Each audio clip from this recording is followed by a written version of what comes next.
Hello दोस्तों, स्वागत है आप सभी का मेरे इस ऑडियो बुक में, जहाँ की आज हम पूरी एनसीईआरटी कवर कर रहे हैं क्लास 6 से लगाकर क्लास 12 तक की। आज हमारा ज्योग्राफी का क्लास 8 की चैप्टर फर्स्ट है रिसोर्सेज। आज हम इसी के बारे में यहाँ बातचीत करेंगे। ये ऑडियो बुक आपका यूपीएससी, एसएससी, स्टेट पीसीएस और अन्य एग्ज़ाम के लिए बहुत महत्वपूर्ण है। जैसे हमारा पहला टॉपिक है टेक्नोलॉजी। टेक्नोलॉजी क्या होती है? It is the application of latest knowledge and skill. जो हमारी लेटेस्ट नॉलेज या स्किल अभी हमने ईजाद की है यानी निकाली है, उसी को हम टेक्नोलॉजी से रिलेट कर सकते हैं। सेकंड हेडिंग है पीपल आर आल्सो रिसोर्सेज। जो हमारे लोग हैं वो रिसोर्स की तरह यूज़ होते हैं। जैसे कि नॉलेज है, लोगों के पास आइडियाज़ है, इन्वेंशन किया है, डिस्कवरी किया है। जैसे डॉक्टर है, डॉक्टर अगर पढ़ लिख गया तो उसके पास नॉलेज आ जाती है, तो वो भी एक तरह का रिसोर्स हो जाता है। जैसे किसी ने डिस्कवरी कर दिया, जैसे सबसे पहले जैसे कार की डिस्कवरी हुई, तो ये भी हमारा एक रिसोर्स हो गया। नेक्स्ट है हमारा रिसोर्स जो है वो कितने टाइप का होता है। देखिए, नेचुरल रिसोर्सेज, सॉइल हो गया, एयर हो गया, वाटर हो गया, मिनरल्स हो गया, ये सारे हमारे नेचुरल रिसोर्स हो जाते हैं। देखिए, कुछ रिसोर्स ऐसे होते हैं जो कि हमारे पास अगर टेक्नोलॉजी नहीं होती है तो हम वो रिसोर्स को यूटिलाइज़ नहीं कर पाते हैं। जैसे कि हमारा आयरन ओर हो गया, हम आयरन ओर को डायरेक्ट एज अ रिसोर्स तो यूज़ नहीं कर सकते हैं जब तक हम उसमें से आयरन एक्सट्रैक्ट ना करें। तो हमारे पास अगर टेक्नोलॉजी नहीं होगी तो हम उस रिसोर्स का यूज़ नहीं कर पाएंगे। देखिए, रिसोर्स जो नेचुरल रिसोर्सेज हैं वो दो प्रकार के होते हैं, हमारा एक्चुअल रिसोर्स और पोटेंशियल रिसोर्स। अब बताओ दोनों में अंतर क्या होगा? देखिए, जो एक्चुअल रिसोर्स है जिसकी हम क्वांटिटी हम जानते हो, जैसे हमको पता है कि हमारे पास इतना रिसोर्स है, यानी इतने टन कोयला है या इतने टन लोहा है, जिसकी हम क्वांटिटी पता हो, उसे हम कहते हैं एक्चुअल रिसोर्स। जैसे कि हमको पता है कि पेट्रोलियम और वेस्ट एशिया में कितना पेट्रोलियम है, या फिर कोल हमारे यहाँ जर्मनी में कितना कोल है, ये चीज़ें हमें पता है, इसी वजह से इसको हम एक्चुअल रिसोर्स कहते हैं। सेकंड हो जाता है हमारा पोटेंशियल रिसोर्स। पोटेंशियल रिसोर्स में क्या होता है, जिसकी हमें क्वांटिटी पता नहीं होती है, उसे हम पोटेंशियल रिसोर्स कहते हैं। जैसे कि हमको नहीं पता कि इसमें कितना पोटेंशियल है, यानी कितना रिसोर्स है इसमें।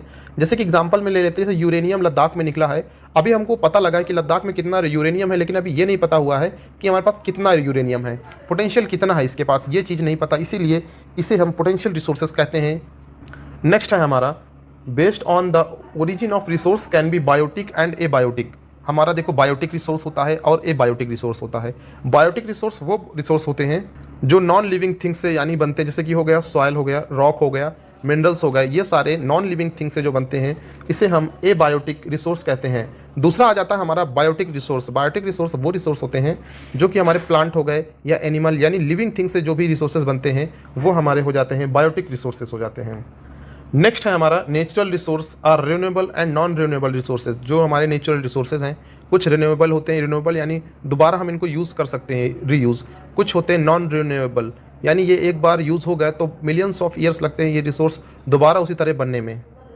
रिन्यूएबल रिसोर्स भी हमारे टू टाइप्स के होते हैं, जैसे कि unlimited resource and limited resource. देखिए, दोनों में अंतर क्या है। जैसे अनलिमिटेड रिसोर्स के एग्जांपल हो जाता है सोलर और विंड। सूर्य की किरणें कितनी भी यूज़ करें ये अनलिमिटेड है। दूसरा हो जाता है हमारा विंड। विंड हम कितना भी यूज़ करें ये भी अनलिमिटेड रिसोर्स है। वो दूसरा तरफ हो जाता है हमारा लिमिटेड रिसोर्स, जैसे वाटर, यानी वाटर में आ जाता है हमारा fresh water, soil, forest can be affected their stock. ये सारे रिसोर्स जो हैं, इनकी रिसोर्स में स्टॉक जो है वो अनलिमिटेड नहीं है, ये कुछ दिन बाद ख़त्म हो जाएंगे। जैसे हमारा सॉइल इरोजन हो गया, फ्रेश वाटर जो हमारा लेक्स में है या आइस के फॉर्म में माउंटेन्स में डिपॉजिट है या मतलब जमा हुआ है, वो कुछ दिन बाद पिघल के वो आ जाएगा हमारा समुद्र में, और समुद्र में आने के बाद वो पानी खारा हो जाएगा। जंगल हमारा कट रहे हैं, कुछ दिन बाद पेड़ अगर नहीं लगाएंगे, जंगल काटेंगे, ये सब इफेक्ट करेगा। इसी वजह से ये सारे लिमिटेड रिसोर्स हो जाते हैं। ये सारे एग्जाम्पल्स हो जाते हैं रिन्यूएबल रिसोर्सेज के। अब सेकेंड है हमारा non renewable resource. Non renewable resource क्या है? हमारा इसमें लिमिटेड स्टॉक होता है। एक बार ये ख़त्म हो जाते हैं तो थाउजेंड्स ईयर लगते हैं दोबारा उसको उसी फॉर्म में आने के लिए। जैसे हमारा कोल हो गया, पेट्रोलियम हो गया, नेचुरल गैस हो गया, इसके बनने में थाउजेंड्स ऑफ ईयर्स लगते हैं। तो इसी वजह से ये हमारे नॉन रिन्यूएबल रिसोर्सेज हो जाते हैं। देखिए, on the basis of their distribution resources can be ubiquitous and localised. देखिए, ये दो टर्म्स हैं, इनको आप याद करना, यूबिक्यूटस, UBIQUITOUS, और लोकलाइज्ड। देखिए, इनका मीनिंग क्या है। यूबिक्यूटस मीन्स होता है जो सब जगह पाया जाता है। जैसे हमारा हो गया हवा, हवा हमारा हर जगह पाया जाता है, इसी वजह से ये हो गया हमारा यूबिक्यूटस। और जैसे हमारा हो जाता है लोकलाइज्ड, जैसे कॉपर हो गया, आयरन ओर हो गया, ये सारे हो जाते हैं लोकलाइज्ड, यानी ये कुछ ही जगह पाए जाते हैं, ये सब जगह नहीं होते हैं। नेक्स्ट टॉपिक है हमारा distribution of resources depends upon physical factors.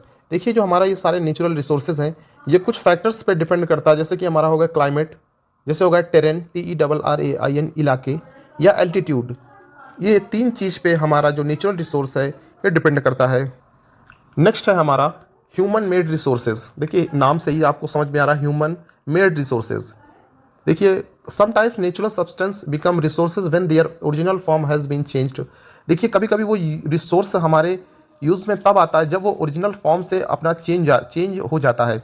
जैसे हमारा आयरन ओर से हम आयरन एक्सट्रैक्ट करते हैं तब वो हमारे यूज़ में आता है आयरन, इसी वजह से ये कहते हैं ह्यूमन मेड रिसोर्स।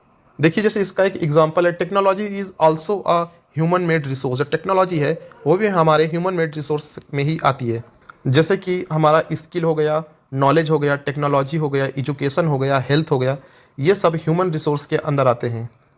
देखिए इसमें सबसे अच्छा टॉपिक आपको नेक्स्ट टॉपिक है हमारा सस्टेनेबल डेवलपमेंट। सस्टेनेबल डेवलपमेंट आपने बहुत सुना होगा, लेकिन इसका मतलब आज समझेंगे हम डिटेल से कि balancing the need of resource and also conserve them for further use. देखिए जैसे रिसोर्सेज हैं हमको बैलेंस करके चलना पड़ेगा, जैसे कि पेड़ ज़्यादा ना काटें, अगर काटें तो और पेड़ लगा दें कि बैलेंस बना रहे, यानी कि ऐसा हो कि हम रिसोर्स का यूज़ भी करें लेकिन आने वाली जनरेशन के लिए भी वो रिसोर्स हों। इसी को हम सस्टेनेबल डेवलपमेंट कहते हैं कि डेवलपमेंट सस्टेनेबल हो। इसके लिए एक मुहिम चलाई गई थी जिसको कहते हैं promote recycle and reuse think. हर चीज़ को कोशिश करें कि रिसाइकल और रीयूज़ हो तो वो चीज़ बर्बाद बहुत कम होगी। ये हमारा क्लास 8 की NCERT का चैप्टर फर्स्ट की ऑडियो बुक कंप्लीट होती है। बताइए ये ऑडियो बुक आपको कैसी लगी। ये ऑडियो बुक आपको net, JRF, SSC, UPSC, state PCS exam के लिए हेल्पफुल होगी। जो छोटे छोटे कॉन्सेप्ट हैं इनको आप ईयरफोन में लगा के आसानी से चीज़ें सुन सकते हैं, समझ सकते हैं, तो दोस्तों के साथ शेयर कर सकते हैं अगर आपको ये ऑडियो बुक